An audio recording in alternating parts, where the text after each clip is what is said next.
श्री राम के अलावा इन चार से भी हार गया था रावण। अधिकतर लोग यही जानते हैं कि रावण सिर्फ श्री राम से ही हारा था, लेकिन ये सच नहीं है। रावण श्री राम के अलावा शिवजी, राजा बलि, बाली और सहस्रबाहु से भी पराजित हो चुका था। यहाँ जानिए इन चारों से रावण कब और कैसे हारा था। बाली से रावण की हार। एक बार रावण बाली से युद्ध करने के लिए पहुंच गया था। बाली उस समय पूजा कर रहा था।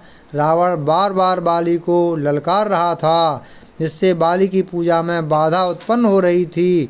जब रावण नहीं माना तो बाली ने उसे अपनी बाजू में दबाकर 4 समुद्रों की परिक्रमा की।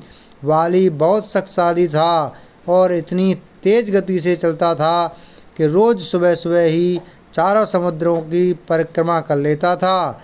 इस प्रकार परिक्रमा करने के बाद सूर्य को अर्घ्य अर्पित करता था। जब तक बाली ने परिक्रमा की और सूर्य को अर्घ्य अर्पित किया, तब तक रावण को अपने बाजू में दबाकर ही रखा था। रावण ने बहुत प्रयास किया, लेकिन वह बाली की गिरफ्त से आज़ाद नहीं हो पाया। पूजा के बाद बाली ने रावण को छोड़ दिया था। सहस्रबाहु अर्जुन से रावण की हार। सहस्रबाहु अर्जुन के 1000 हाथ थे और इसी वजह से उसका नाम सहस्रबाहु पड़ा था। जब रावण सहस्रबाहु से युद्ध करने पहुंचा तो सहस्रबाहु ने अपने 1000 हाथों से नर्मदा नदी के बहाव को रोक दिया था। सहस्रबाहु ने नर्मदा का पानी इकट्ठा किया और पानी छोड़ दिया, जिससे रावण पूरी सेना के साथ ही नर्मदा में बह गया था। इस पराजय के बाद एक बार फिर रावण सहस्रबाहु से युद्ध करने पहुंच गया था। तब सहस्रबाहु ने उसे बंदी बनाकर जेल में डाल दिया था। राजा बलि के महल में रावण की हार। दैत्यराज बलि पाताल लोक के राजा थे। एक बार रावण राजा बलि से युद्ध करने के लिए पाताल लोक में उनके महल तक पहुंच गया था। वहां पहुंचकर रावण ने बलि को युद्ध के लिए ललकारा।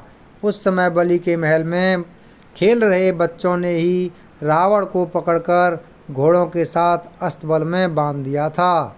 इस प्रकार राजा बलि के महल में रावण की हार हुई।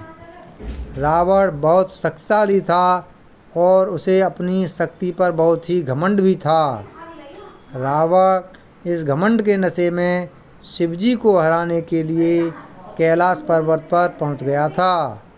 रावण ने शिवजी को युद्ध के लिए ललकारा, लेकिन महादेव तो ध्यान में लीन थे।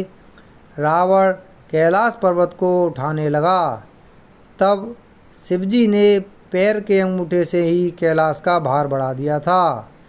इस भार को रावण उठा नहीं सका और उसका हाथ पर्वत के नीचे दब गया। बहुत प्रयत्न के बाद भी रावण अपना हाथ वहां से नहीं निकाल सका। तब रावण ने शिवजी को प्रसन्न करने के लिए उसी समय शिव तांडव स्तोत्र रच दिया। शिवजी इस स्तोत्र से बहुत प्रसन्न हो गए और उन्होंने रावण को मुक्त कर दिया। मुक्त होने के पश्चात रावण ने शिवजी को अपना गुरु बना लिया था।